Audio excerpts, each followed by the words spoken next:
മറിച്ച് ഈ ശുശ്രൂഷയിൽ പങ്കെടുക്കുന്ന ഈ സമയമാണ് കർത്താവിനെ കണ്ടെത്താൻ കഴിയുന്ന സമയം, അവിടുത്തെ അന്വേഷിക്കാൻ കഴിയുന്ന സമയം, അവിടുന്ന് അരികെയുള്ള സമയം. നോമ്പെടുക്കാൻ എന്തെങ്കിലും ഉദ്ദേശം ഉണ്ടോ? പലതരം നോമ്പുകളുണ്ട്, ഇല്ല കണ്ടിട്ടില്ലേ? പലതരം നോമ്പുകളുണ്ട്. ചിലര് ആഴ്ചയിൽ ഒരു ദിവസം മാത്രം ഉപവസിക്കും.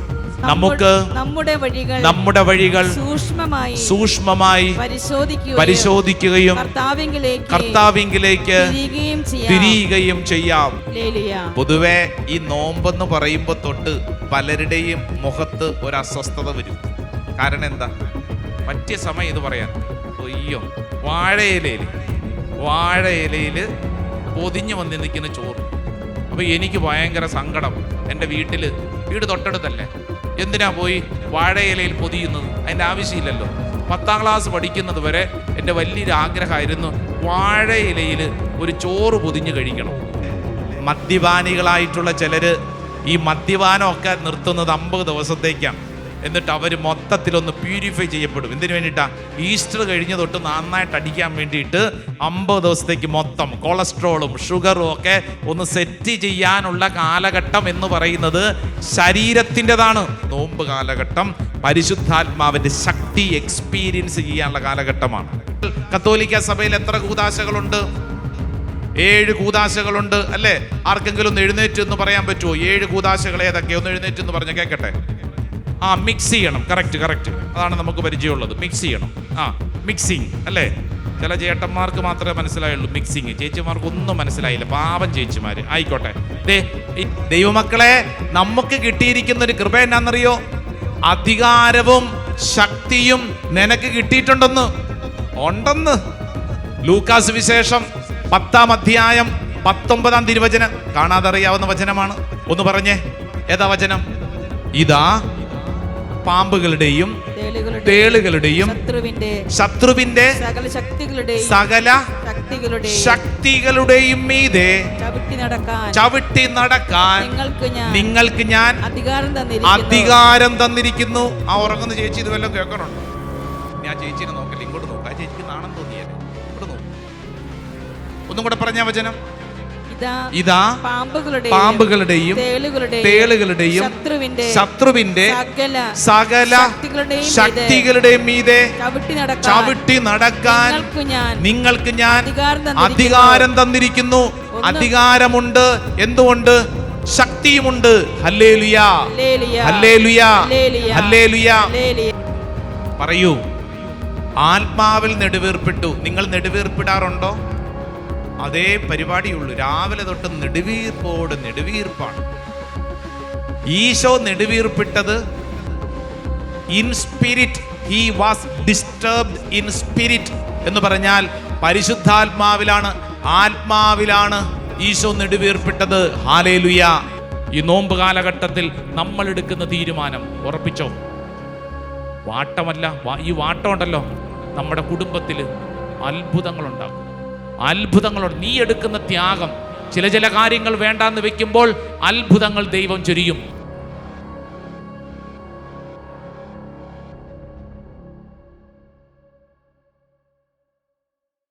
യെശയ്യായുടെ പ്രവചനം 55ാം അധ്യായം അതിന്റെ 6ാം തിരുവചനം. യെശയ്യ, book of Isaiah, chapter 55 verse 6.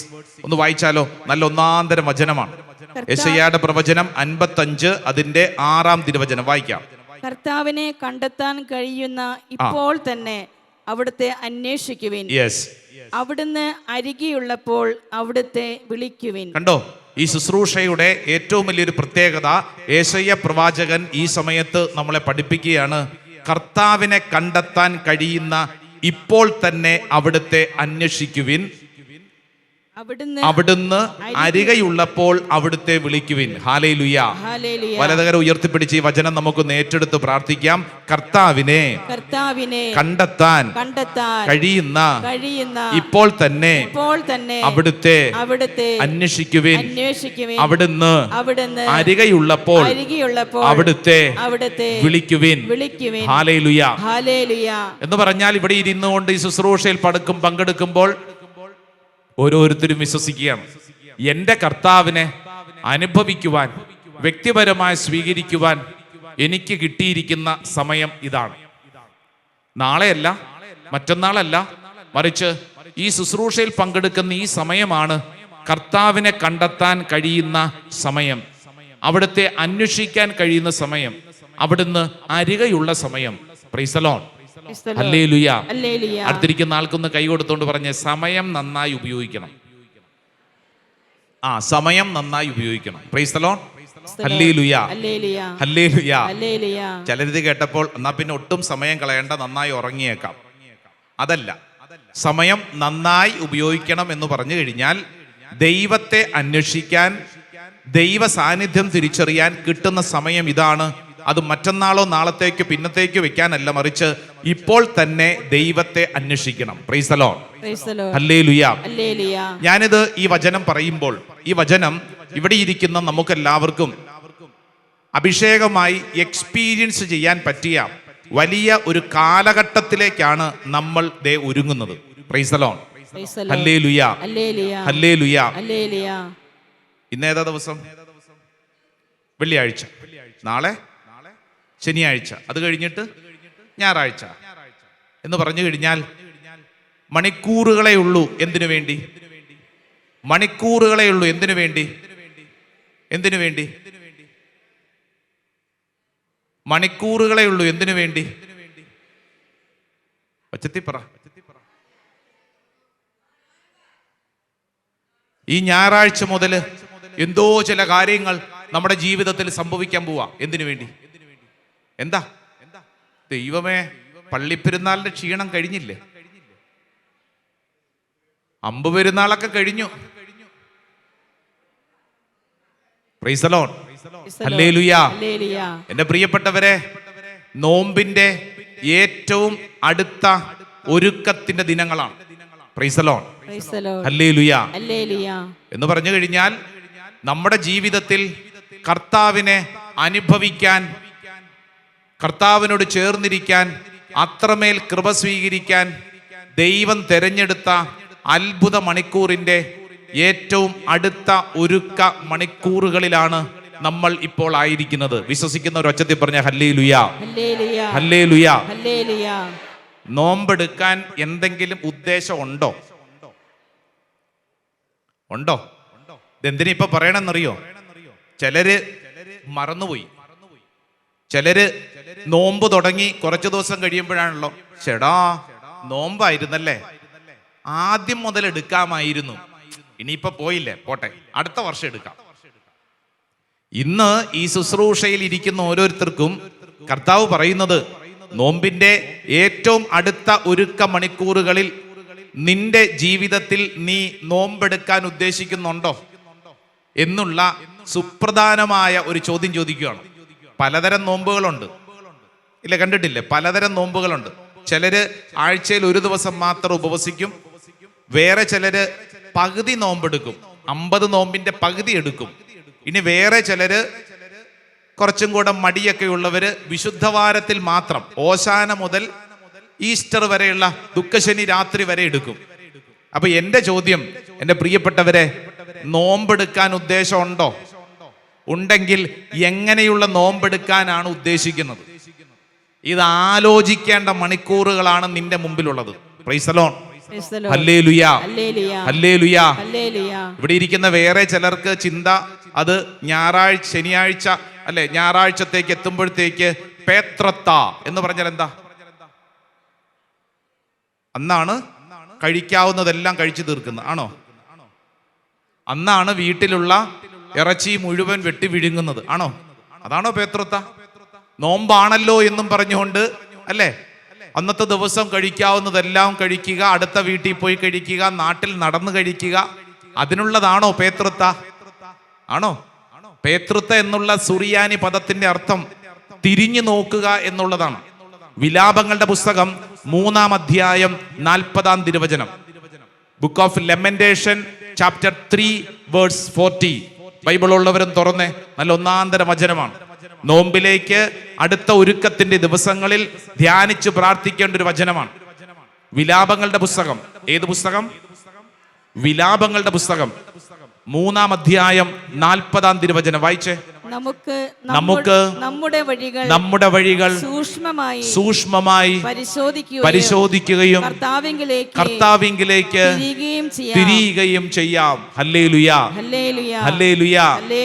നമുക്ക് നമ്മുടെ വഴികൾ സൂക്ഷ്മമായി പരിശോധിക്കുകയും കർത്താവിങ്കിലേക്ക് തിരിയുകയും ചെയ്യാം എന്ന് പറഞ്ഞാൽ പേതൃത്വ എന്ന വാക്കിന്റെ അർത്ഥം എന്താണ്? തിരിഞ്ഞു നോക്കുക, ഇന്നലകളിലേക്ക് നോക്കുക എന്നാണ് അർത്ഥം. എന്ന് പറഞ്ഞു കഴിഞ്ഞാൽ നമുക്ക് നമ്മുടെ വഴികൾ സൂക്ഷ്മമായി പരിശോധിക്കുക. അപ്പൊ ഒന്നാമത്തെ കാര്യം, നോമ്പിലേക്ക് പ്രവേശിക്കുമ്പോൾ ചെയ്യേണ്ട ഒന്നാമത്തെ കാര്യം എന്താണെന്നറിയാവോ? നിന്റെ വഴികളെ സൂക്ഷ്മമായി പരിശോധിക്കണം. ഹല്ലേലൂയ. നമ്മുടെ വഴികൾ, നമ്മൾ ഇന്നോളം വന്ന ജീവിതത്തിന്റെ വഴികളെ ഒന്ന് പിന്തിരിഞ്ഞ് നോക്കാനുള്ള ഒരു സമയമാണ്. ഹല്ലേലൂയ. റിട്രീറ്റ് എന്ന വാക്കിന്റെ അർത്ഥം എന്താണ്? റിട്രീറ്റ്, നമ്മുടേത് റിട്രീറ്റ് സെന്റർ ആണ്.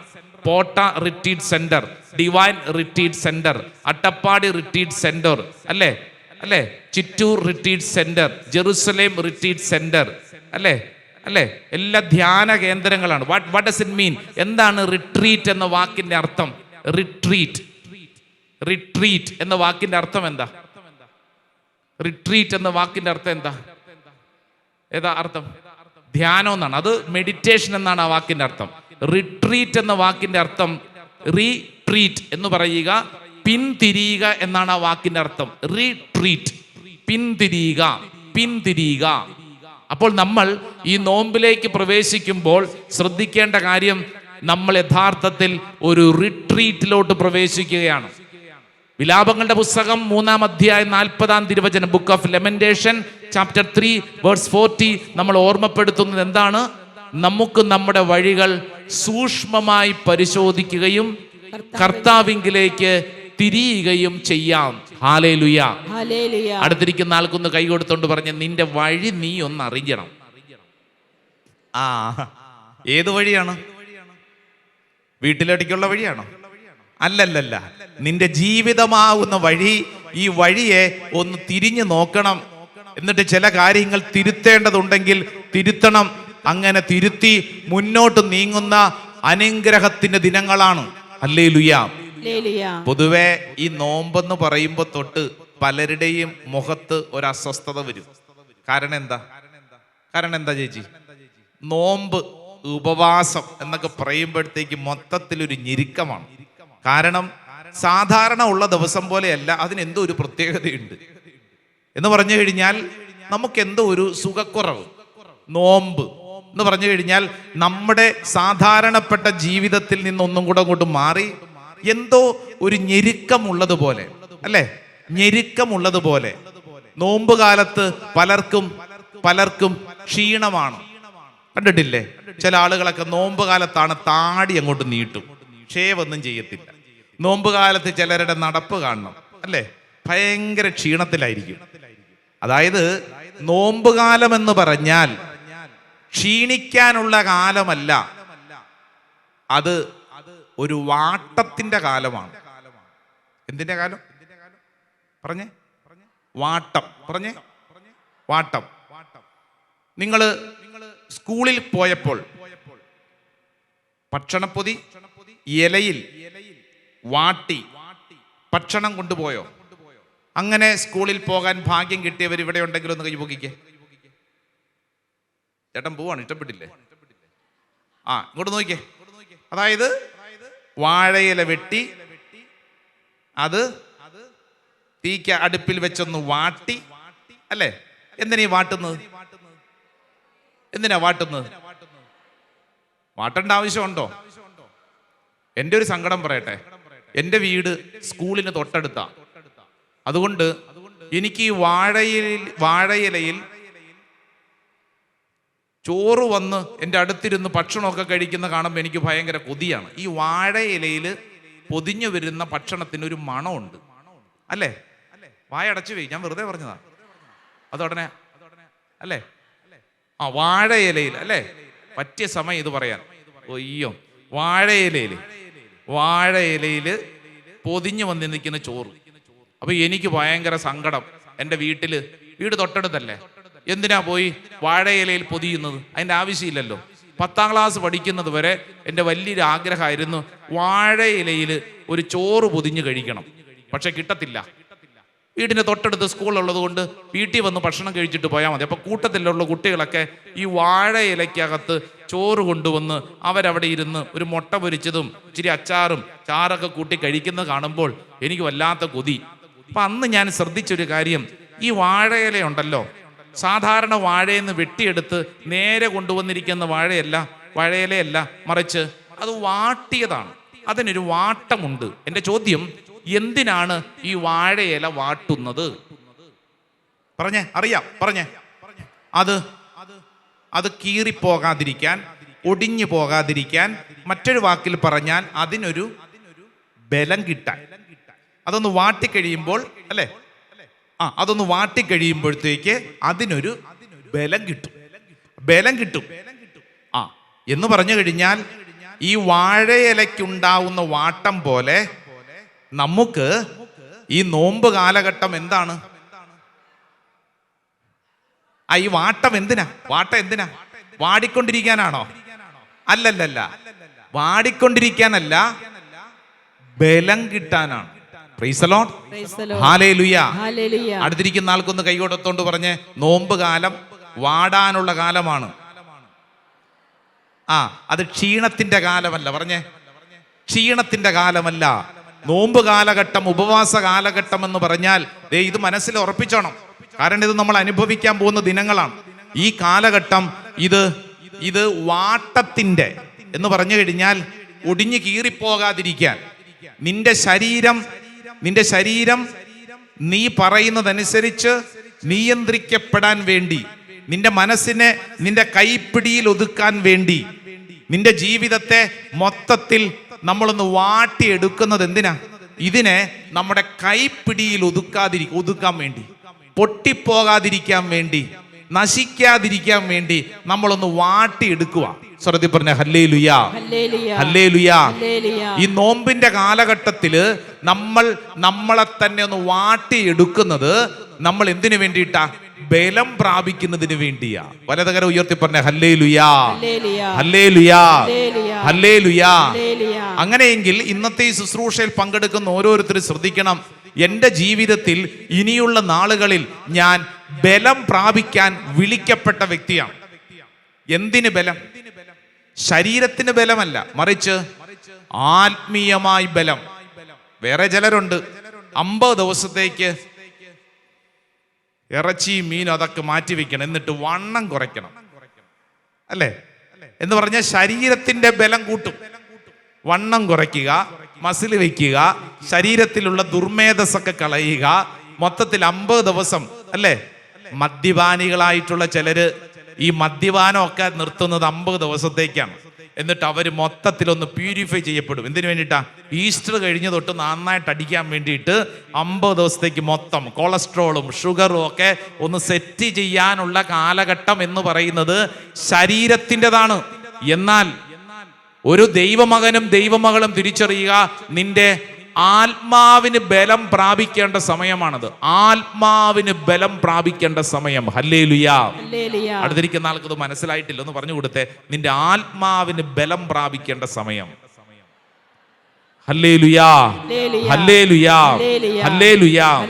പ്രിയപ്പെട്ടവരെ, ഇത് നമ്മൾ മനസ്സിലാക്കുന്നത്, യേശു ഈ ഭൂമിയിലോട്ട് കടന്നു വന്ന് തൻ്റെ ജീവിതത്തിൽ ചില മേഖലകളിലൂടെ കടന്നുപോയത് സുവിശേഷകന്മാരെ എഴുതി വെച്ചിരിക്കുന്നത് ഇന്ന് നമ്മൾ വായിക്കുമ്പോൾ നമ്മൾ ശ്രദ്ധിക്കണം.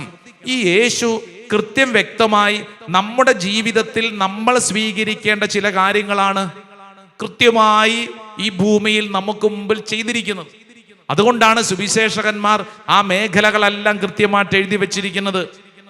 ലൂക്കാ സുവിശേഷം, ബൈബിൾ തുറന്നേ, നമ്മളൊരു കാര്യം പഠിക്കാൻ പോവാണ്. സെന്റ് ലൂക്സ് ഗോസ്പൽ, ലൂക്കായുടെ സുവിശേഷം 4-ാം അധ്യായം 1-2 തിരുവചനം ഒന്ന് വായിച്ചേ. ലൂക്കാ സുവിശേഷം 4-ാം അധ്യായം അതിന്റെ 1-2 തിരുവചനം വായിക്കാം. യേശു പരിശുദ്ധാത്മാവ് നിറഞ്ഞവനായി ജോർദാനിൽ നിന്ന് മടങ്ങി. ആത്മാവ് അവനെ മരുഭൂമിയിലേക്ക് നയിച്ചു. ഇതാണ് വചനം എഴുതിയിരിക്കുന്നത്. കണ്ടല്ലോ, ഒന്നും കൂടെ വായിച്ചേ. യേശു പരിശുദ്ധാത്മാവ് നിറഞ്ഞവനായി ജോർദാനിൽ നിന്ന് മടങ്ങി. ജോർദാനിൽ എന്ത് സംഭവിച്ചു? പരിശുദ്ധാത്മാവ് നിറഞ്ഞു. അങ്ങനെയാണ് ആ വാക്കൊന്ന് പറഞ്ഞേ. പരിശുദ്ധാത്മാവ് നിറഞ്ഞു. പറഞ്ഞേ, ഒച്ചത്തിപ്പറ. പരിശുദ്ധാത്മാവ് നിറഞ്ഞു. എവിടെ വെച്ചാണ് പരിശുദ്ധാത്മാവിനാൽ ഈശോ നിറഞ്ഞത്? ജോർദാനിൽ വെച്ച്, അല്ലേ? ജോർദാനിൽ വെച്ച് പരിശുദ്ധാത്മാവിനാൽ നിറഞ്ഞു. എന്നിട്ട് ശ്രദ്ധിച്ചേ, പിന്നീട് ഈ ജോർദാനിൽ നിന്ന് പരിശുദ്ധാത്മാവ് നിറഞ്ഞ ഈശോ പോകുന്നത് എങ്ങോട്ടാ? പറയൂ. മരുഭൂമിയിലേക്കാണ്. ഈ മരുഭൂമിയിൽ എത്ര നാൾ ഈശോ താമസിച്ചു?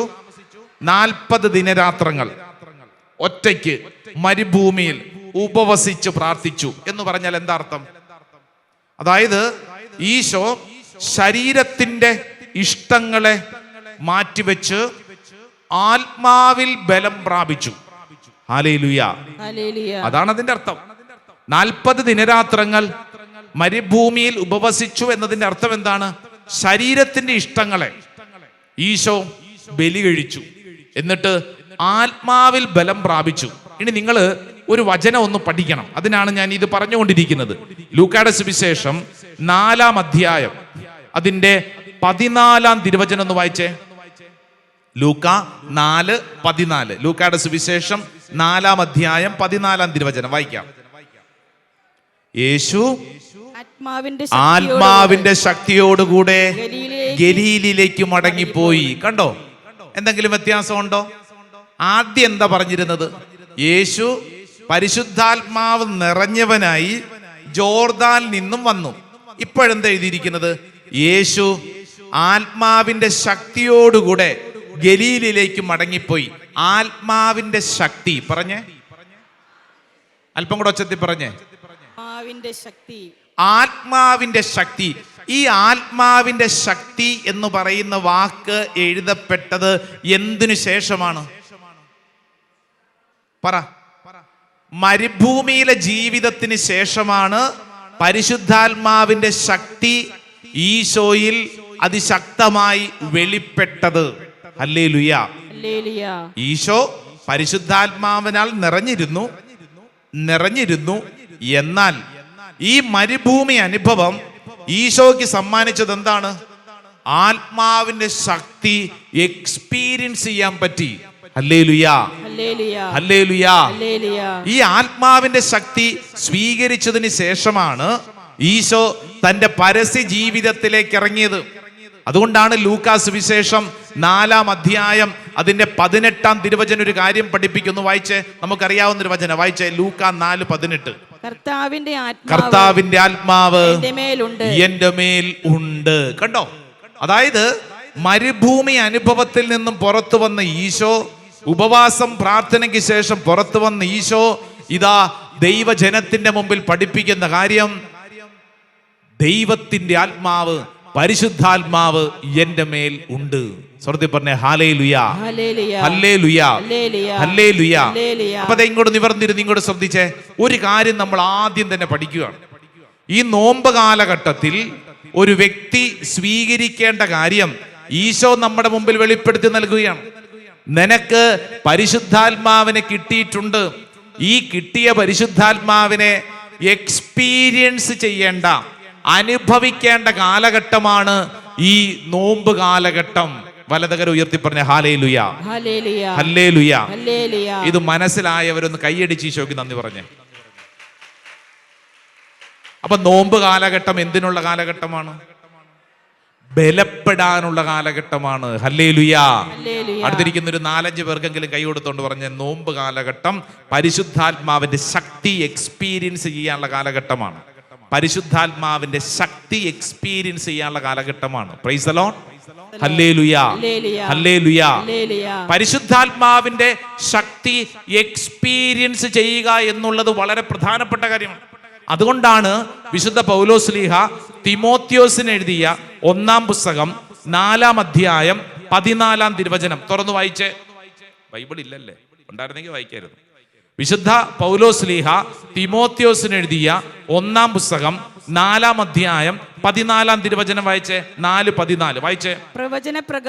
പ്രവചനപ്രകാരവും സഭാശ്രേഷ്ഠന്മാരുടെ കൈവെപ്പ് വഴിയും നിനക്ക് നൽകപ്പെട്ട കൃപാവരം അവഗണിക്കരുത്. കണ്ടോ, വചനം പറയാണ് നിനക്ക് കൃപാവരം കിട്ടിയിട്ടുണ്ട്. എന്ത് കിട്ടിയിട്ടുണ്ട്? ഒച്ചത്തിപ്പറ. കൃപാവരം എന്ന് പറഞ്ഞാൽ പരിശുദ്ധാത്മാവിനെ നിനക്ക് കിട്ടിയിട്ടുണ്ട്. ഈ കിട്ടിയ പരിശുദ്ധാത്മാവിനെ നീ അവഗണിക്കരുത്. Do not neglect. നമുക്കൊരു വാസനയുണ്ട്, എന്നാന്നറിയാവോ? കിട്ടിയ പരിശുദ്ധാത്മാവിനെ അവഗണിച്ച് കളയാനുള്ളൊരു വാസനയുണ്ട്, ഒരു മാനുഷിക വാസനയുണ്ട്. അതുകൊണ്ടാണ് വചനം പറയുന്നത് നിനക്ക് കിട്ടിയ പരിശുദ്ധാത്മാവിനെ നീ ഒരിക്കലും അവഗണിക്കരുത്. Hallelujah, hallelujah. പരിശുദ്ധാത്മാവിനെ കിട്ടിയിട്ടുണ്ടോ? എന്തൊരു ചോദ്യല്ലേ. പരിശുദ്ധാത്മാവിനെ കിട്ടിയിട്ടുണ്ടോ? എന്ന് കിട്ടി? എവിടെ വെച്ച് കിട്ടി? എപ്പോൾ കിട്ടി? എപ്പോൾ കിട്ടി? മാമോദീസായിൽ കിട്ടി. പിന്നെ എപ്പോഴെങ്കിലും കിട്ടിയിട്ടുണ്ടോ? സ്ഥൈര്യലേപനം പിന്നെ എപ്പോഴെങ്കിലും കിട്ടിയിട്ടുണ്ടോ? പറയൂ, കൃത്യമായിട്ട് പറയണം, വെറുതെ ആകാശത്തേക്ക് വെടിവെക്കരുത്. മാമോദീസായിൽ കിട്ടി. ചേട്ടന് പരിശുദ്ധാത്മാവിനെ കിട്ടിയിട്ടുണ്ടോ? എന്ന് കിട്ടി? മാമോദീസായി കിട്ടി. പിന്നെ കല്യാണത്തിൻ്റെ അന്നോ കിട്ടിയോ? സത്യം പറ. എന്ത് കിട്ടി കല്യാണത്തിൻ്റെ അന്ന്? ഭാര്യനെ കിട്ടി. പരിശുദ്ധാത്മാവിനെ കിട്ടിയോ? സ്ത്രീധനം കിട്ടിയോ? കല്യാണത്തിന്റെ അന്ന് എന്ത് കിട്ടി? വിവാഹം. എന്ത് കിട്ടി? പരിശുദ്ധാത്മാവിനെ കിട്ടി. കലക്കി. പിന്നെ അതിനു മുമ്പ് വേറെ സ്ഥൈര്യലേപനത്തിൽ കിട്ടി. പിന്നെ ഏതാണ്ടൊക്കെ ഉണ്ട് അല്ലേ? അതെന്നതാ? കൃത്യമായിട്ട് പറ. കൃത്യമായിട്ട് സ്വീകരിച്ചു. അതെന്നതാ? വിശുദ്ധ കുർബാനയിൽ കിട്ടിയ പരിശുദ്ധാത്മാവിനെ അല്ലേ? ഇതിനെ നമ്മൾ കത്തോലിക്ക സഭയിൽ എന്ത് വിളിക്കും? ഈ പറഞ്ഞത് മാമോദീസ, വിവാഹം, സ്ഥൈര്യലേപനം, കൂദാശകൾ. കത്തോലിക്ക സഭയിൽ എത്ര കൂദാശകളുണ്ട്? 7 കൂദാശകളുണ്ട് അല്ലേ? ആർക്കെങ്കിലും ഒന്ന് എഴുന്നേറ്റ് എന്ന് പറയാൻ പറ്റുമോ? 7 കൂദാശകൾ ഏതൊക്കെ? ഒന്ന് എഴുന്നേറ്റ് എന്ന് പറഞ്ഞ കേൾക്കട്ടെ. ഇത്രയും പേരിരിപ്പുണ്ടല്ലോ, ശക്തരായിട്ടുള്ള ആളുകൾ. ഒന്ന് എഴുന്നേറ്റ് നിന്ന് പറയാൻ ശേഷിയുള്ള ആരെങ്കിലും ഉണ്ടെ പറഞ്ഞ. അതെ, പുറകെ പറയുന്നുണ്ട്. പറയൂ, ഒച്ചത്തിൽ പറഞ്ഞോ. മാമോദീസ, അത് ആള് പറഞ്ഞോളൂ, മിണ്ടാണ്ടിരിക്കും. മാമോദീസ, പിന്നെ സ്ഥൈര്യലേപനം, വിശുദ്ധ കുർബാന, കുംഭസാരം, രോഗീലേപനം, വിവാഹം, തിരുപ്പട്ടം. എൻ്റെ ഒരു കുഞ്ഞു ചോദ്യം, രോഗീലേപനം വിവാഹത്തിന് മുമ്പാണോ ശേഷമാണോ? ഇപ്പൊ പറഞ്ഞ ലിസ്റ്റിൽ രോഗീലേപനം വിവാഹത്തിന് മുമ്പാണ് അല്ലേ? എൻ്റെ ചോദ്യം, വിവാഹത്തിന് മുമ്പാണോ ശേഷമാണോ രോഗീലേപനം? ചേട്ടാ, അത് വിവാഹത്തിന്റെ അന്നല്ലേ? അല്ലേ? വിവാഹത്തിന്റെ അന്ന് അല്ലേ രോഗീലേപനം സ്വീകരിച്ചിരിക്കുന്നത്? എല്ലാം തീർന്നു, ജീവിതമൊക്കെ തീർന്നു. അതാണ് രോഗീലേപനം.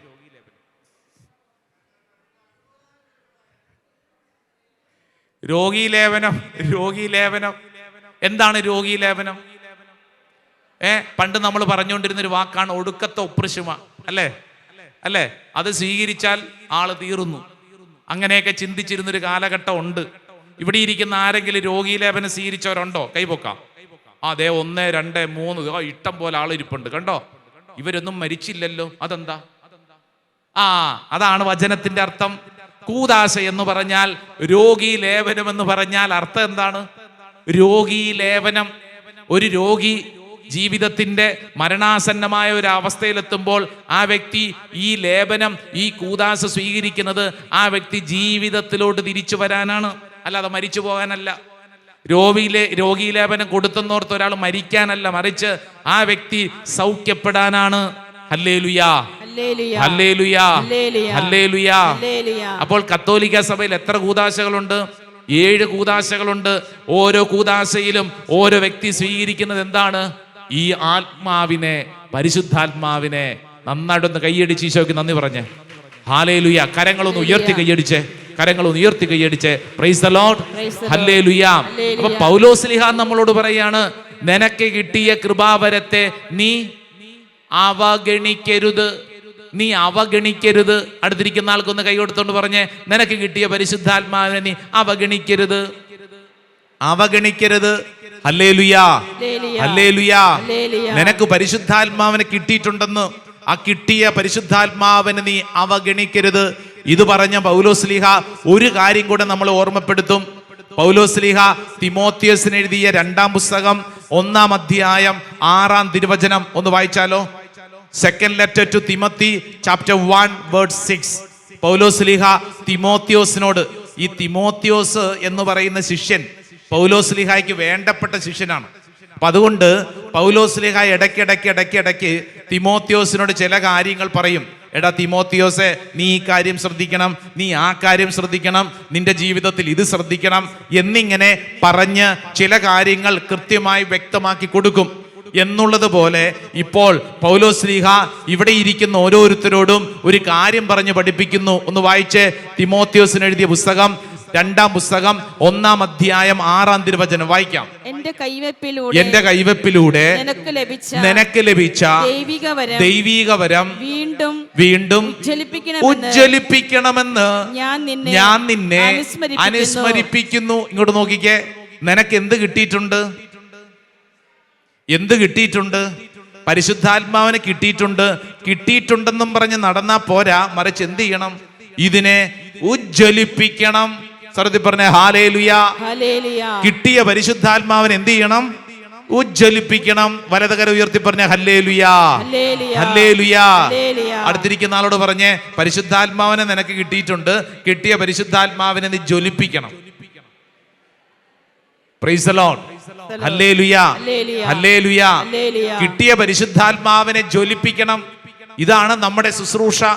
നോമ്പ് കാലഘട്ടം എന്ന് പറഞ്ഞാൽ എന്താണ് അർത്ഥം? നീ ക്ഷീണിച്ച് അസ്വസ്ഥപ്പെട്ടിരിക്കേണ്ട സമയമല്ല, ഇതൊരു വാട്ടത്തിന്റെ സമയമാണ് എന്ന് പറഞ്ഞാൽ നിന്റെ ഉള്ളിൽ കിട്ടിയ പരിശുദ്ധാത്മാവിനെ ജ്വലിപ്പിക്കേണ്ട സമയം. നിന്റെ ഉള്ളിൽ പരിശുദ്ധാത്മാവിനെ നിനക്ക് കിട്ടിയിട്ടുണ്ട്, ഈ പരിശുദ്ധാത്മാവിനെ നീ ജ്വലിപ്പിക്കണം. Praise the Lord. ഹല്ലേലൂയ, ഹല്ലേലൂയ. അല്ലാതെ ഉപവാസ കാലഘട്ടമാണ്, നോമ്പ് കാലഘട്ടമാണ്, ഇനി ഞാൻ ആരോടും മിണ്ടിയാല, ഇനി ഞാൻ ഇങ്ങനെ ജീവിച്ചോളാം എന്നും പറഞ്ഞ് ക്ഷീണിച്ച് നാട്ടുകാരുടെ മുമ്പിൽ നാടകത്തിലെ കഥാപാത്രം നടക്കുന്ന പോലെ നടക്കാനുള്ള സമയമല്ല, മറിച്ച് നിന്റെ ജീവിതത്തിൽ ആത്മീയമായിട്ട് ബലം പ്രാപിക്കേണ്ട സമയമാണ്. Price the Lord. ഹല്ലേലൂയ. നമ്മുടെ ശക്തി പ്രാപിക്കേണ്ട സമയമാണ്. ഞാൻ ഇതിനു മുമ്പ് പറഞ്ഞിരിക്കുന്ന ഒരു കൊച്ചു ഉദാഹരണം പറഞ്ഞു തരാം. ഇങ്ങോട്ട് നോക്കിക്കേ, എൻ്റെ കയ്യിൽ ഒരു ഗ്ലാസ് വെള്ളമുണ്ട്. ഈ വെള്ളത്തിൽ ഞാൻ ഇച്ചിരി പഞ്ചസാര ഇട്ട് കഴിഞ്ഞാൽ എവിടെ വന്ന് വീഴും? ഇവിടെ വന്ന് വീഴും. ഇനി ഞാൻ എന്ത് ചെയ്യണം? ഒരു സ്പൂൺ എടുത്തിട്ട് എന്ത് ചെയ്യണം? പറഞ്ഞേ, ഇളക്കണം. വേറെ വാക്കറിയാമെങ്കിൽ പറഞ്ഞേ. അടിച്ചു കലക്കണം. വേറെ വാക്കറിയാമെങ്കിൽ ചേട്ടാ പറഞ്ഞേ. മിക്സ് ചെയ്യണം. കറക്റ്റ്. അതാണ് നമുക്ക് പരിചയമുള്ളത്. മിക്സ് ചെയ്യണം. മിക്സിങ് അല്ലേ? ചില ചേട്ടന്മാർക്ക് മാത്രമേ മനസ്സിലായുള്ളൂ മിക്സിങ്. ചേച്ചിമാർക്ക് ഒന്നും മനസ്സിലായില്ല, പാവം ചേച്ചിമാര്. ആയിക്കോട്ടെ, ദേ ഇങ്ങനെ ഞാൻ മിക്സ് ചെയ്യണം. മിക്സ് ചെയ്യുമ്പോൾ എന്ത് സംഭവിക്കും?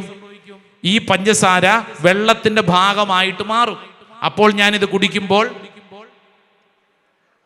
മധുരം.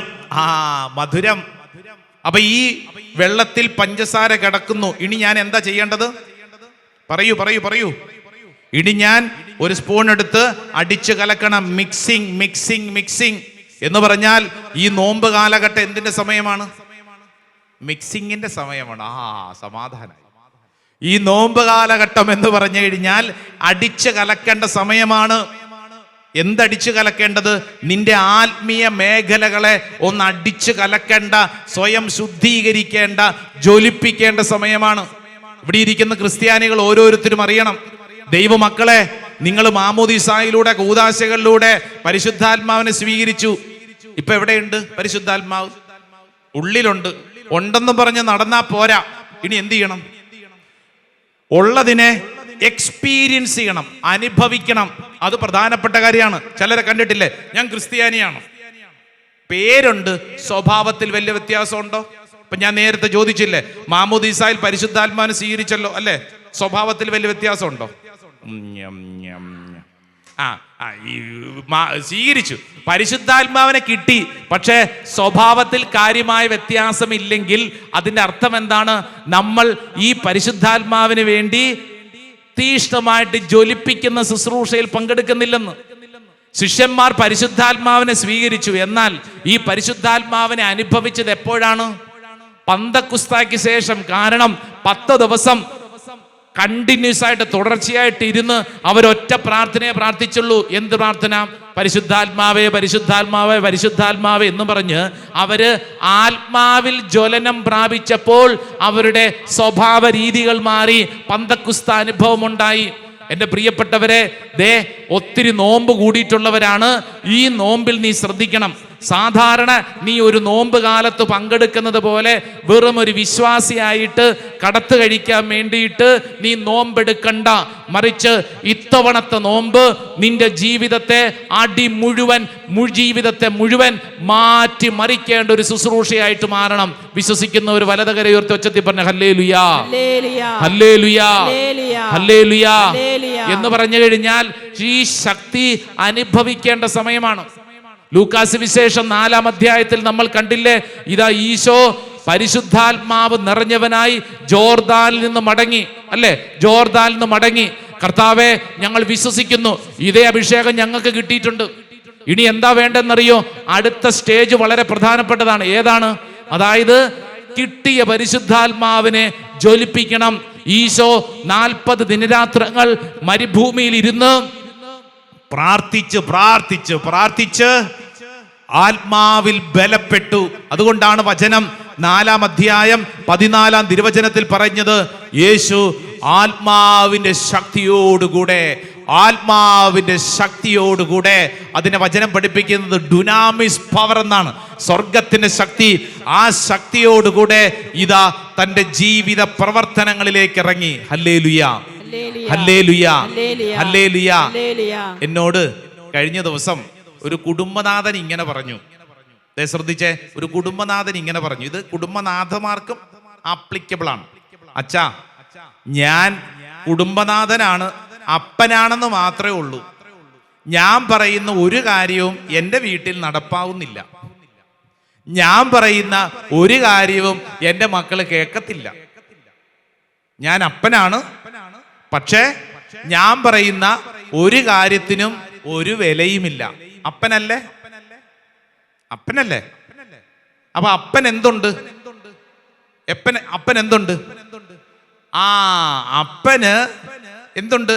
അധികാരമുണ്ട്, പക്ഷേ ശക്തിയില്ലെന്ന്. പറയുന്ന കാര്യം പ്രവർത്തിക്കാനായിട്ട് വീട്ടിൽ എക്സിക്യൂട്ട് ചെയ്യാനായിട്ട് പറ്റുന്നില്ല. ഞാനൊരു അപ്പനാണ്, പക്ഷേ എൻ്റെ വീട്ടിൽ അപ്പനാണെന്ന് പറയാമെന്ന് മാത്രമേ ഉള്ളൂ. എനിക്കൊരു വിലയുമില്ല, എനിക്കൊരു ശക്തിയുമില്ല. എൻ്റെ മകനൊന്നും ഞാൻ പറഞ്ഞാൽ കേൾക്കത്തില്ല. Praise the Lord. ഹല്ലേലൂയാ. ഇവിടെ ഇരിക്കുന്ന, ഇത് കേട്ടുകൊണ്ടിരിക്കുന്ന ചില അപ്പനും അമ്മയ്ക്കും ചിന്തയുണ്ട്, ശരിയാച്ചാ എൻ്റെ കാര്യം അങ്ങനെ തന്നെ. ഞാൻ വീട്ടിലുണ്ട്, ഞാൻ അമ്മയാണ്, പക്ഷെ ഞാൻ പറഞ്ഞാലൊന്നും ഇപ്പൊ പിള്ളേര് കേൾക്കത്തില്ല. അമ്മയാണ്, പക്ഷെ പറഞ്ഞാൽ കേൾക്കുന്നില്ല. ഇങ്ങോട്ട് നോക്കിക്കേ, അപ്പന്റെ അധികാരമുണ്ട്, പക്ഷെ എന്ത് കിട്ടുന്നില്ല? അത് പവർ എക്സിക്യൂട്ട് ചെയ്യാനുള്ള ശക്തിയില്ല. അപ്പൊ 2 കാര്യങ്ങൾ മനസ്സിലാക്കണം. ഒന്നാമത്തത് അധികാരം. പറഞ്ഞേ, അധികാരം, പവറുണ്ട്. രണ്ടാമത്തെ എന്തില്ല? ശക്തി കിട്ടുന്നില്ലെന്ന്. അതോറിറ്റി ഉണ്ട്, അതോറിറ്റി, പവർ, അധികാരമുണ്ട്, അധികാരം. ഇതിനോട് ചേർന്ന് നിൽക്കേണ്ട ഒന്നാണ് ഇതിന്റെ പവർ എന്ന് പറയുന്നത്, എക്സിക്യൂട്ട് ചെയ്യാനുള്ളത്. ഹല്ലേലൂയാ ഹല്ലേലൂയാ. അധികാരവും ശക്തിയും രണ്ടും 2 പദങ്ങളാണ്. പറഞ്ഞേ, അധികാരം, മറ്റൊന്നാണ് ശക്തി. ഇങ്ങോട്ട് നോക്കി, ഇനി വേറെ ഉദാഹരണം പറയാം. ഇവിടെ ഒരു കലാപം നടക്കുന്നു എന്ന് വിചാരിക്കുക. നമ്മുടെ നാട്ടിലൊരു കലാപം, പോലീസ് വന്നു, കലാപം നടക്കുന്നു. പോലീസിന് ഇതിനെ നിയന്ത്രിക്കാൻ വേറെ ഒരു മാർഗവുമില്ല. അവസാനം പോലീസ് തങ്ങളുടെ അരയിൽ നിന്ന് എന്തെടുത്തു? ബെൽറ്റ് ഊരിട്ട് എന്ത് കാര്യം ചേച്ചി? ബെൽറ്റ് കീറിപ്പോവും. തോക്കെടുത്തു. ബെൽറ്റേ ഉള്ളല്ലേ ആകപ്പാടെ, ആയിക്കോട്ടെ. അപ്പൊ തോക്കെടുത്തിട്ട് ഭയങ്കര കലാപം, ഭയങ്കര ബഹളം. ഇനി വേറെ മാർഗമൊന്നുമില്ല, വെടിവെപ്പ് എന്ന് പറഞ്ഞാൽ മാത്രമേ ഉള്ളൂ. അത്രയും പ്രശ്നത്തിലായി. പോലീസുകാർ തോക്കെടുത്തു. വെടിവെക്കാനുള്ള അധികാരം അവർക്കുണ്ടോ? ചോദ്യം. ഇല്ലേ? അല്ല, അവരുടെ തോക്കുണ്ടല്ലോ, പിന്നെ തോക്ക് പിന്നെ കാണാനുള്ളതാണ്. ഈ തോക്ക് ഉപയോഗിക്കണമെങ്കിൽ അവർക്ക് ലൈസൻസ് ഒക്കെ ഉണ്ട്. മുകളിൽ നിന്ന് അനുവാദം കിട്ടണം. ആരാണ് അനുവാദം കൊടുക്കുന്നത്? ജില്ലാ കളക്ടർ അനുവാദം കൊടുക്കണം, പെർമിഷൻ കൊടുക്കണം. പ്രൈസ് ദി ലോർഡ്, ഹല്ലേലൂയ. തോക്കുണ്ട് എന്ന് പറഞ്ഞാൽ ശക്തിയുണ്ട്. പക്ഷേ വെടിവെക്കാൻ അനുവാദം കിട്ടണമെങ്കിൽ എവിടുന്ന് കിട്ടണം? മുകളിൽ നിന്ന് ഓർഡർ കിട്ടണം. Price the Lord. രണ്ടും രണ്ടാണ്. ഒന്ന് അധികാരം, അത് കളക്ടർക്കുണ്ട്. ആ നമ്മുടെ കുടുംബത്തിലെ അപ്പനുണ്ട്. ഞാൻ അപ്പനാണ്, ഞാൻ അമ്മയാണ്. പക്ഷേ വെടിവെക്കണമെങ്കിൽ, കയ്യിലിരിക്കുന്ന തോക്ക് കൊണ്ട് ഇത് ഉപയോഗിക്കണമെങ്കിൽ അതിന് വേണ്ട ശക്തി കയ്യിലില്ലെങ്കിൽ ഒരു കാര്യമില്ല. ഇത് രണ്ടും കൂടെ ഒരുമിച്ച് ഇങ്ങോട്ട് നോക്കിയേ ദൈവമക്കളെ, നമുക്ക് കിട്ടിയിരിക്കുന്ന ഒരു കൃപ എന്നാന്നറിയോ? അധികാരവും ശക്തിയും നിനക്ക് കിട്ടിയിട്ടുണ്ടെന്ന് ഉണ്ടെന്ന്. ലൂക്കാസ് വിശേഷം 10-ാം അധ്യായം 19-ാം തിരുവചനം കാണാതെ അറിയാവുന്ന വചനമാണ്. ഒന്ന് പറഞ്ഞേ, ഏതാ വചനം? ഇതാ പാമ്പുകളുടെയും തേളുകളുടെയും ശത്രുവിന്റെ സകല ശക്തികളുടെയും മീതെ ചവിട്ടി നടക്കാൻ നിങ്ങൾക്ക് ഞാൻ അധികാരം തന്നിരിക്കുന്നു. ആ ഉറങ്ങുന്ന ചേച്ചി ഇത് വല്ലതും കേൾക്കണുണ്ടോ? ഞാൻ ചേച്ചിനെ നോക്കല്ലേ, ഇങ്ങോട്ട് നോക്കുക. ആ ചേച്ചിക്ക് നാണം തോന്നിയല്ലേ? ഇങ്ങോട്ട് നോക്കൂ. ഒന്നും കൂടെ പറഞ്ഞ വചനം. ഇതാ പാമ്പുകളുടെയും തേളുകളുടെയും ശത്രുവിന്റെ സകല ശക്തികളുടെയും മീതെ ചവിട്ടി നടക്കാൻ നിങ്ങൾക്ക് ഞാൻ അധികാരം തന്നിരിക്കുന്നു. അധികാരമുണ്ട്, എന്തുകൊണ്ട്? ശക്തിയുമുണ്ട്. ഹല്ലേലൂയ, ഹല്ലേലൂയ, ഹല്ലേലൂയ. ഇത് രണ്ടും രണ്ട് കാര്യങ്ങളാണ്. എന്നാൽ ഒരു ദൈവമകനും ദൈവമകൾക്കും കിട്ടിയിരിക്കുന്ന എന്താ? ഇത് രണ്ടും കൂടെ ഒരുമിച്ച് ഉപയോഗിക്കാനുള്ള കൃപയുണ്ടെന്ന്. അപ്പനാണെന്ന് പറഞ്ഞ് മാത്രം ഇരുന്നാ പോരാ, അപ്പന്റെ കടമ ചെയ്യാനുള്ള ശക്തിയും കൂടെ അപ്പന് നൽകപ്പെട്ടിട്ടുണ്ട്. അത് തിരിച്ചറിയാത്തത് കൊണ്ടാണ് ഇവിടെ ഇരിക്കുന്ന ഒരു അമ്മയ്ക്ക് അമ്മയുടെ ദൗത്യം ചെയ്യാനുള്ള ശക്തിയും കൂടെ ദൈവം തന്നിട്ടുണ്ട്. അത് തിരിച്ചറിയാത്തത് കൊണ്ടാണ്. ഇത് തിരിച്ചറിയാനുള്ള കാലഘട്ടമാണ് നമ്മൾ ഈ പറഞ്ഞുകൊണ്ടിരിക്കുന്ന ഈ നോമ്പ് കാലഘട്ടം. അല്ലാതെ വെറുതെ കുറച്ച് ദിവസത്തേക്ക് ഇറച്ചി വേണ്ട, മീൻ വേണ്ട, അല്ലേ? എന്നിട്ട് എന്ത് ചെയ്യും? 150 രൂപയ്ക്ക് കിട്ടേണ്ട ഇറച്ചി മാറ്റി വെച്ചിട്ട് 250 രൂപയുടെ പച്ചക്കറി തിന്നും. ഇതാണ് നോമ്പ്? ഇതെന്തൊരു നോമ്പ്? ഒരു കാര്യം, നിന്റെ ജീവിതത്തിൽ നീ ചില കാര്യങ്ങൾ വർജിക്കാനുള്ള സമയമല്ലെന്ന്, മറിച്ച് ആർജിച്ചെടുക്കാനുള്ള സമയമാണ്. ഹല്ലേലൂയ. അടുത്തിരിക്കുന്ന ആളോട് പറഞ്ഞ വർജിക്കാനുള്ളതല്ല, ആർജിക്കാനുള്ള സമയമാണ് നോമ്പ് കാലഘട്ടം. ഉറങ്ങാനല്ല, എഴുന്നേറ്റിരിക്കാനുള്ള സമയമാണ്. പറഞ്ഞോട്. Praise the Lord. ഇത് വർജിക്കാനുള്ള, അത് വേണ്ട, ഇത് വേണ്ട, അങ്ങനെ അതല്ലെന്ന്. നീ നിന്റെ ആത്മീയ ജീവിതത്തെ ബലപ്പെടുത്തുന്നതിന് വേണ്ടിയുള്ള ആർജവത്തിന്റെ കാലഘട്ടമാണ്. ക്ഷീണമല്ല, മറിച്ച് വാട്ടമാണെന്ന്. ഇതൊരു വാട്ടം. എന്തിനു വേണ്ടിയിട്ട്? ബലപ്പെടാനുള്ളത്. നിനക്ക് അധികാരം ദൈവം തന്നിട്ടുണ്ട്.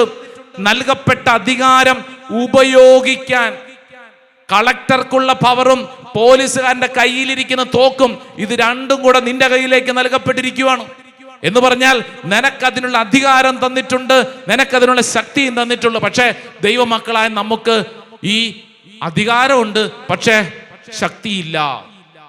ഈശോ 40 ദിവസങ്ങൾ ഉപവസിച്ച് പ്രാർത്ഥിച്ചപ്പോൾ നേടിയെടുത്തത് എന്താ? ഈ ശക്തിയാണ് നേടിയെടുത്തത്. ഈ ശക്തിയോടുകൂടിയാണ് ഈശോ തന്റെ ശുശ്രൂഷയ്ക്ക് ഇറങ്ങിയത്. അതുകൊണ്ടാണ് ലൂക്ക 4-ാം അധ്യായം 18-ാം തിരുവചനത്തിൽ പറഞ്ഞത്. എന്ത് പറഞ്ഞത്? കർത്താവിന്റെ ആത്മാവ് എന്റെ മേലുണ്ട്, ദരിദ്രരെ സുവിശേഷം അറിയിക്കുവാൻ അവിടുന്ന് എന്നെ അഭിഷേകം ചെയ്തിരിക്കുന്നു. സ്വരമുയർത്തി പറഞ്ഞ ഹല്ലേലൂയ. ഒന്ന് ചാടി എഴുന്നേറ്റ് നിന്നെ എന്റെ പ്രിയപ്പെട്ട സഹോദരങ്ങളെ, ഈ നോമ്പ് കാലഘട്ടത്തിലേക്ക് പ്രവേശിക്കുമ്പോൾ വളരെ ശ്രദ്ധിക്കണം. വിഭൂതി എന്നും പറഞ്ഞുകൊണ്ട് വലിയൊരു തിരുനാൾ തന്നെയുണ്ട്. എന്താ അർത്ഥം? വിഭൂതി എന്ന് പറഞ്ഞാൽ എന്താ അർത്ഥം? വിഭൂതി ചാരം പൂശും. നിന്റെ നെറ്റിയില് ചാരം പൂശിക്കൊണ്ട് ഒരു വൈദികൻ പറയും, എന്ത്? മനുഷ്യ, നീ മണ്ണാവുന്നു.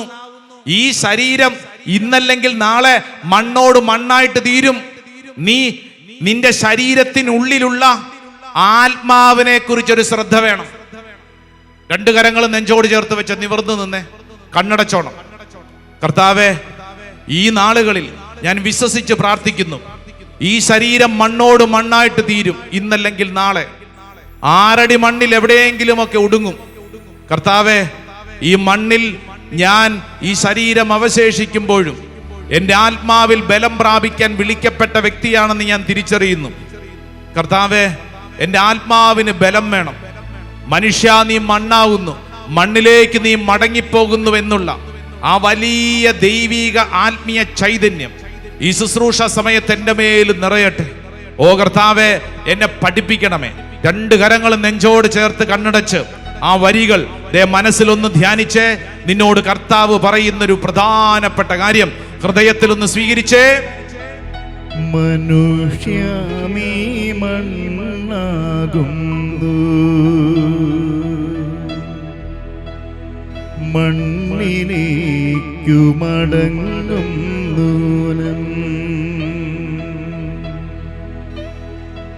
അനുതാപ കണ്ണുനീർ വീഴ്ത്തി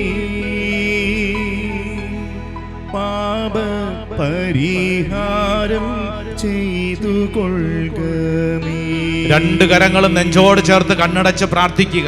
അനുതാപത്തിന്റെ കണ്ണുനീര് നിന്റെ ജീവിതത്തിൽ ഇന്നോളം വന്ന വഴികളെ തിരിച്ചറിയാൻ, തെറ്റുകൾ തിരുത്തി കണ്ണുനീര് ദൈവസന്നിധിയിലേക്ക് അർപ്പിച്ചു. കർത്താവേ, ഇതാ ഞാനൊരു പുതിയ വഴിയിലേക്ക് തിരിഞ്ഞു നടക്കാനുള്ളൊരു തീരുമാനം. അനുതാപ കണ്ണുനീർ വീഴ്ത്തി, കർത്താവേ, ഞാനിതാ ജീവിതത്തിലോട്ട് തിരിച്ചു വരുന്നു, എൻ്റെ ആത്മാവിന് ഞാൻ ശക്തി പകരുന്നു. ചേർന്ന് പ്രാർത്ഥിച്ചേ. മനുഷ്യമീ മണ്ണാകുന്നു, അറിയാവുന്നവർ ചേർന്ന് പാടിക്കേ. മണ്ണിലേക്ക് മണ്ണിലേക്കു മടങ്ങും ദൂരം. അനുതാപ കണ്ണുനീർ വീഴ്ത്തി പാപ പരിഹാരം ചെയ്തു കൊള്ളുകമേ. ഫലം നൽകാതുയർന്നു നിൽക്കും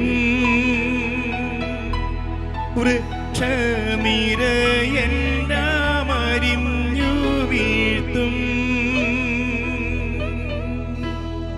ഫലം നൽകാതുയർന്നു നിൽക്കും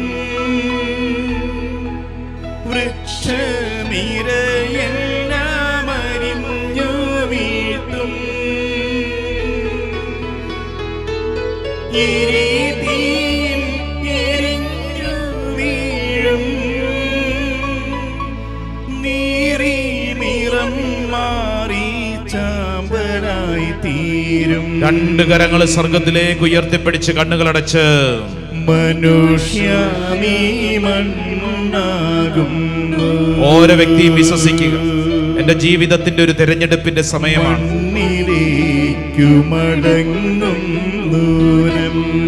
അനുതാപ കണ്ണുനീർ വീഴ്ത്തി, അനുതാപ കണ്ണുനീർ വീഴ്ത്തി കർത്താവേ, പാപ പരിഹാരം ചെയ്തു കൊള്ളുകമേ. അനുതാപത്തിന്റെ കണ്ണുനീർ വീഴ്ത്തി, മനുഷ്യമീ മണ്ണാകുന്നു,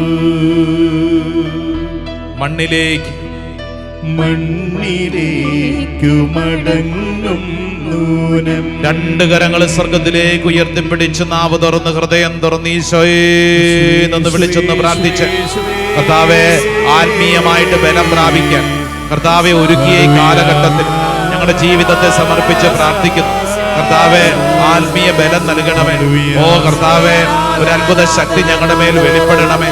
കർത്താവെ, ഇനിയുള്ള കാലഘട്ടത്തിൽ അഭിഷേകത്തോടെ ജീവിക്കാൻ, ആത്മീയമായിട്ട് ബലം പ്രാപിക്കാൻ കർത്താവെ കൃപ നൽകണമേ എന്ന് വിശ്വസിക്കുന്നു, ആഗ്രഹിച്ച് പ്രാർത്ഥിക്കുന്നു.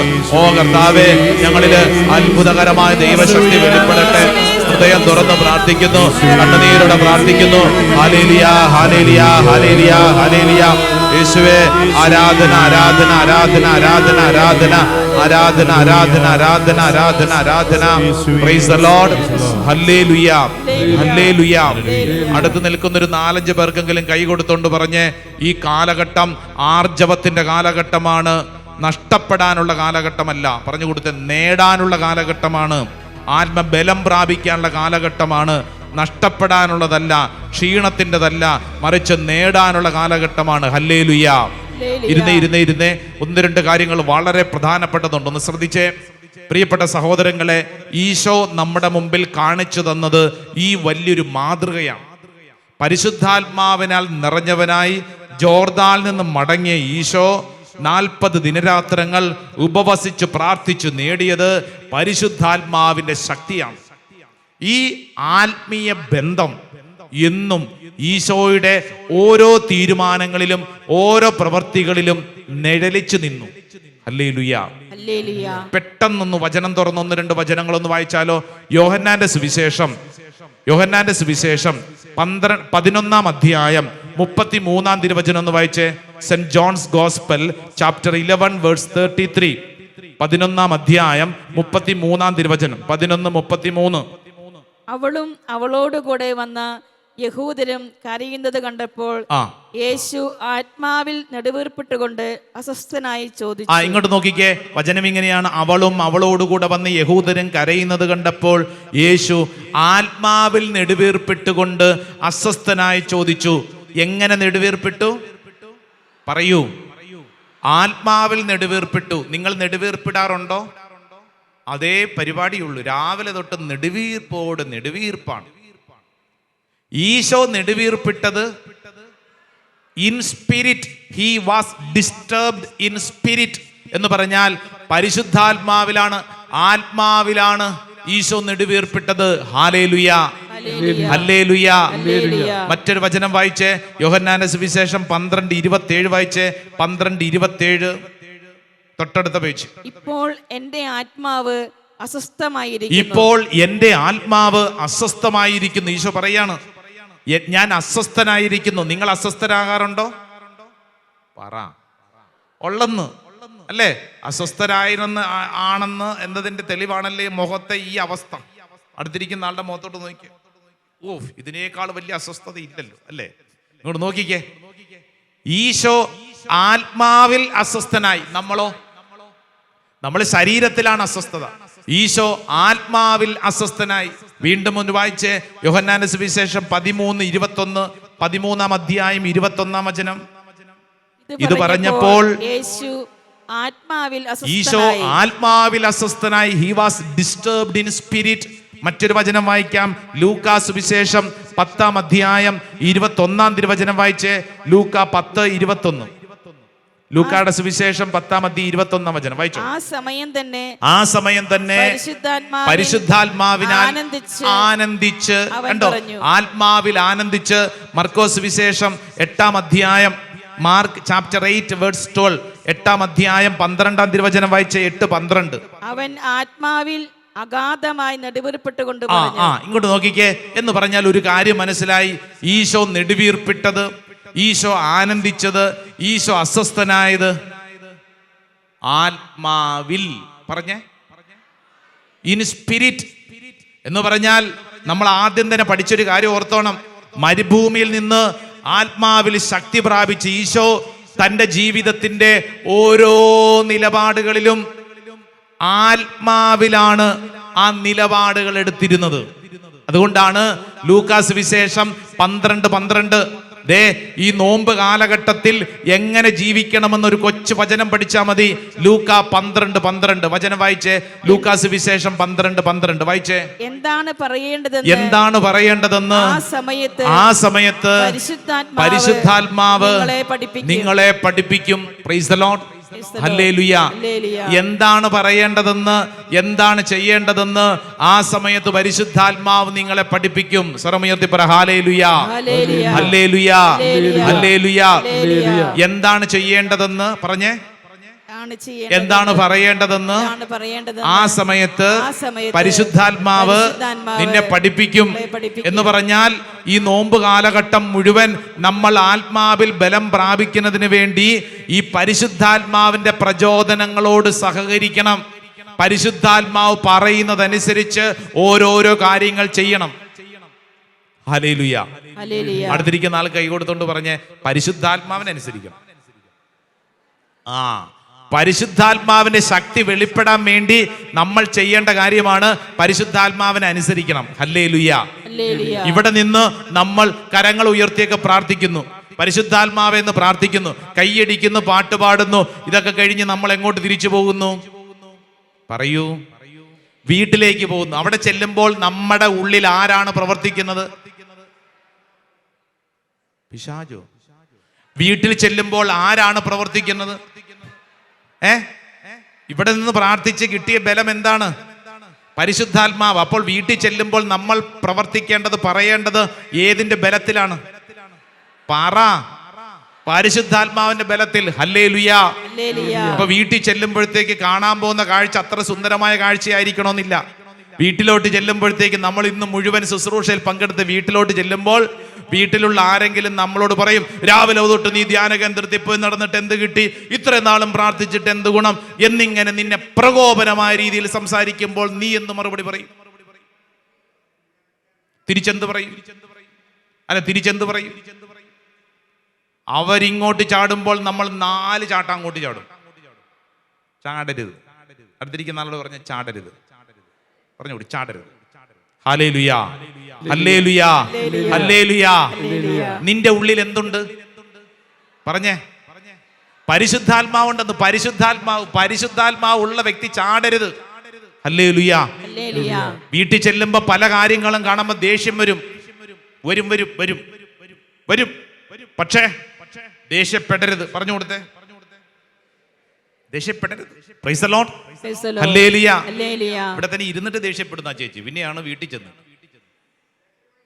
ദേഷ്യപ്പെടരുത്.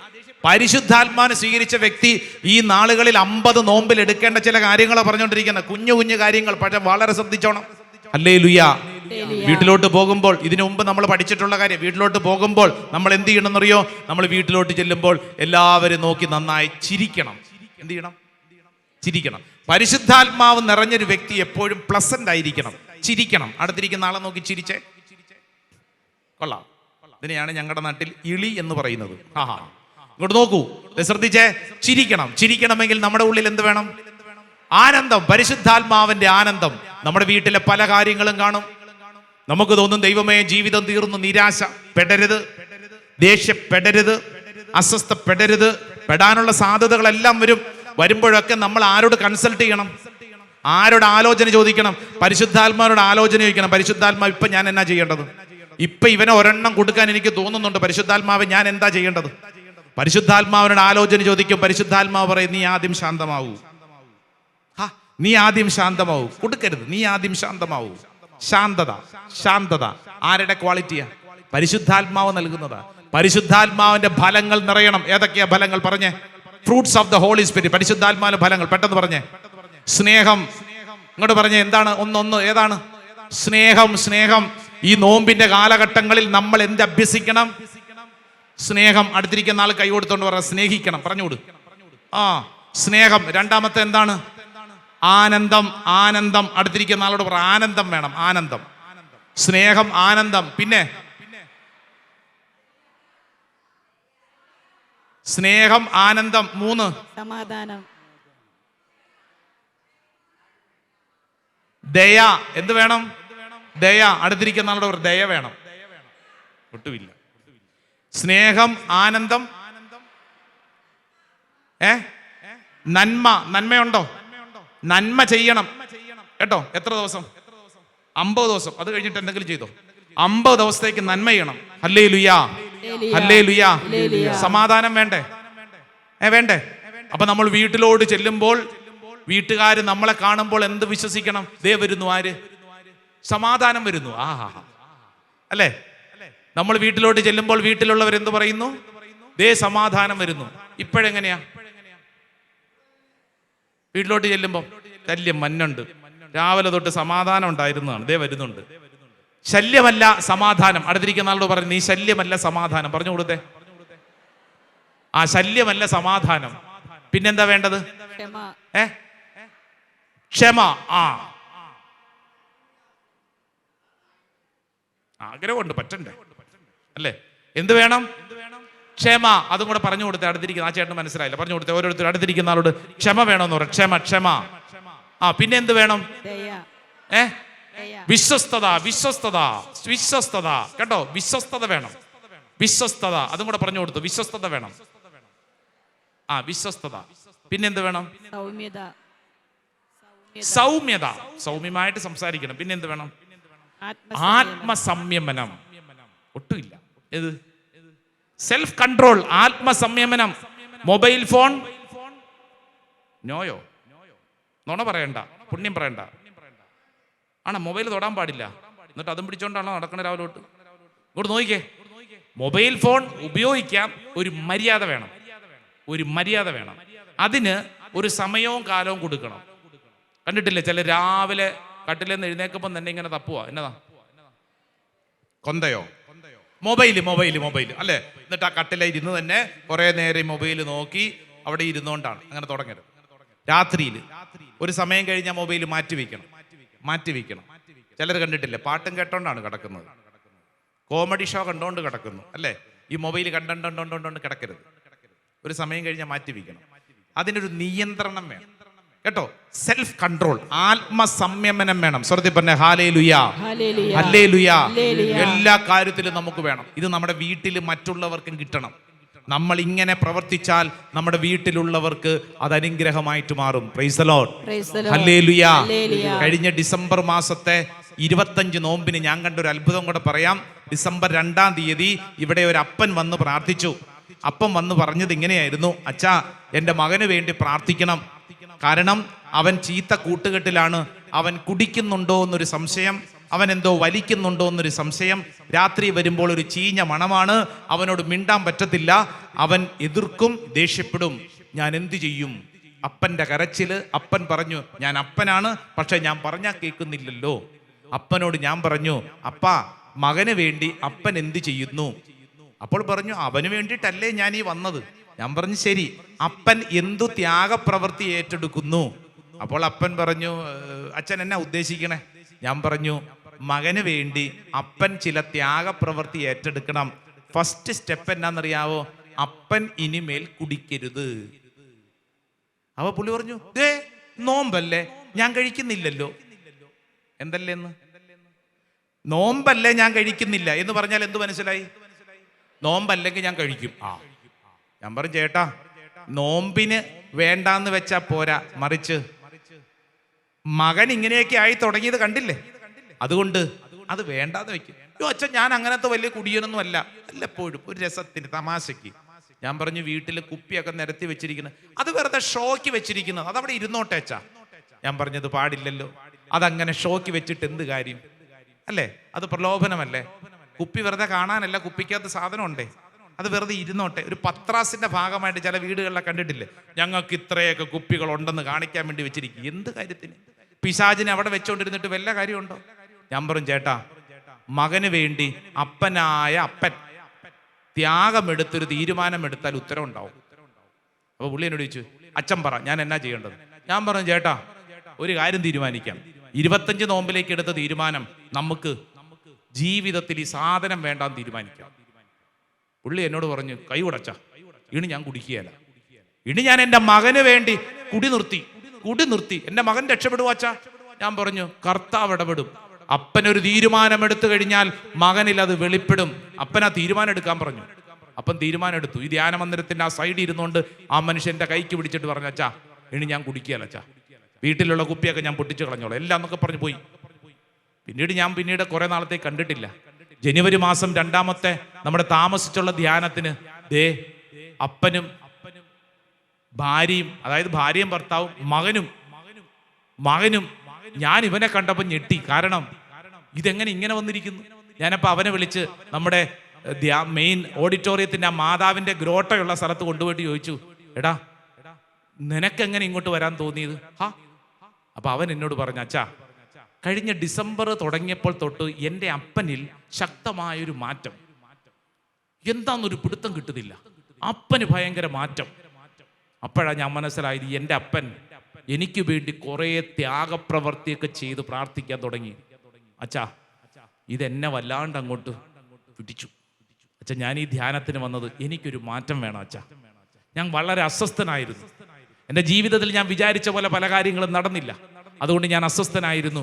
അച്ഛാ, എൻ്റെ അപ്പന് വേണ്ടി ഞാനും മദ്യപാനവും കൂട്ടുകെട്ടൊക്കെ ഉപേക്ഷിച്ചു ധ്യാനം കൂടി തന്നാകാൻ തീരുമാനിച്ചു. നല്ല കയ്യടി കൊടുത്തേ. ഹല്ലേലൂയാ. ഇത് ഞാൻ പറഞ്ഞത് ആകാശത്ത് നിന്ന് പൊട്ടിമുളച്ച ഒരാശയമല്ല, മറിച്ച് പ്രായോഗിക തലത്തിൽ ഈ നോമ്പ് കാലഘട്ടത്തിൽ നമ്മൾ എടുക്കുന്ന തീരുമാനം ഉറപ്പിച്ചോ. വാട്ടമല്ല, ഈ വാട്ടം ഉണ്ടല്ലോ നമ്മുടെ കുടുംബത്തിൽ അത്ഭുതങ്ങളുണ്ടാക്കും. നീ എടുക്കുന്ന ത്യാഗം, ചില കാര്യങ്ങൾ വേണ്ടാന്ന് വെക്കുമ്പോൾ അത്ഭുതങ്ങൾ ദൈവം ചൊരിയും. വിശ്വസിക്കുന്ന ഒരു ഒച്ചത്തിൽ പറഞ്ഞ ഹല്ലേലൂയാ, ഹല്ലേലൂയാ, ഹല്ലേലൂയാ. ഒന്നും കൂടെ ഒന്ന് ചാടി എഴുന്നേറ്റ് ദൈവസന്നിധിയിൽ ഒന്ന് ചാടി എഴുന്നേറ്റ് രണ്ട് കരങ്ങൾ സ്വർഗത്തിലേക്ക് ഉയർത്തിപ്പിടിച്ച്. ഇനി വരുന്ന നാളുകൾ അത്ഭുതങ്ങളുടെയും അടയാളങ്ങളുടെയും നാളുകളാണ്. നമ്മുടെ ഈ നോമ്പിനോട് ബന്ധപ്പെട്ട് നമ്മുടെ ബൈബിൾ കൺവെൻഷനൊക്കെ ഒരുക്കപ്പെട്ടത് ഈ ആത്മീയ ബലം പ്രാപിക്കുന്നതിന് വേണ്ടിയാണ്. രണ്ട് കരങ്ങൾ സ്വർഗത്തിലേക്ക് ഉയർത്തിപ്പിടിച്ച് കണ്ണുകളടച്ച് എൻ്റെ പ്രിയപ്പെട്ട ദൈവജനമേ വിശ്വസിക്കുക. നീ ആയിരിക്കുന്നിടങ്ങൾ നീ വിശ്വസിക്കുക. ഇനി ഈ നോമ്പ് കാലഘട്ടം എൻ്റെ ജീവിതത്തിൽ അത്ഭുതങ്ങളുടെയും അടയാളങ്ങളുടെയും ഒരു കാലഘട്ടമാണ്. വർജനത്തിൻ്റെതല്ല, മറിച്ച് ആർജവത്തിൻ്റെ കാലഘട്ടമാണ്. ആത്മീയമായി ബലം പ്രാപിക്കാനുള്ള കാലഘട്ടമാണ്. രണ്ട് കരങ്ങൾ ഉയർത്തിപ്പിടിച്ച് ഒച്ചത്തിൽ എൻ്റെ ഈശോയെന്ന് വിളിച്ചൊന്ന് പ്രാർത്ഥിക്കുമ്പോൾ ഓരോ വ്യക്തിയും വിശ്വസിക്കുക. ദൈവത്തിൻ്റെ ആത്മാവ് ഓരോ വ്യക്തിയിലും അത്ഭുതകരമായിട്ട് പ്രവർത്തിക്കട്ടെ. നിന്റെ തടസ്സം കർത്താവ് മാറ്റട്ടെ. നിന്റെ കെട്ടുകൾ കർത്താവ് അഴിക്കട്ടെ. ഒരു പുതിയ അഭിഷേകം നിന്നിലേക്ക് വെളിപ്പെടട്ടെ. യേശുവേ, ഞങ്ങൾ വിശ്വസിച്ച് പ്രാർത്ഥിക്കുന്നു. ഓരോ വ്യക്തിക്കും ഈ നോമ്പ് കാലഘട്ടം അഭിഷേകത്തിന്റെ കാലഘട്ടമായി മാറട്ടെ. ഒരു പുത്തൻ അഭിഷേകം വെളിപ്പെടട്ടെ. പിതാവിന്റെയും പുത്രന്റെയും പരിശുദ്ധാത്മാവിന്റെ നാമത്തിൽ ആമേൻ. ഉച്ചത്തിൽ പറഞ്ഞേ ആമേൻ, ആമേൻ, ആമേൻ, ആമേൻ, ആമേൻ.